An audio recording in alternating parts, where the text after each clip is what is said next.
Jembatan Waipai di Desa Waelikut, Kecamatan Waisama, Kabupaten Buru Selatan putus, Minggu 12 April 2024.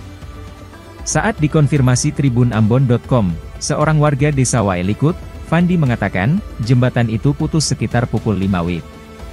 Dikatakan, intensitas hujan yang mengguyur Kabupaten Bursel membuat struktur jembatan yang sebelumnya sudah mengalami kerusakan, kemudian putus.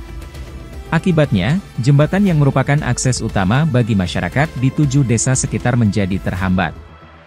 Pasalnya, jembatan Waipai merupakan satu-satunya jembatan penghubung bagi desa-desa di sekitaran Kecamatan Waisama. Dia memastikan pula, aktivitas belajar di sekolah pun akan terhambat, terutama awal pekan ini. Sementara mobilitas masyarakat pada umumnya akan ikut terganggu.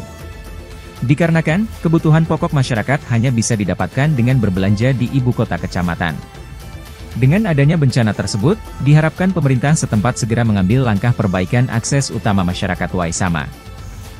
Ada 7 kampung, Pak. Jadi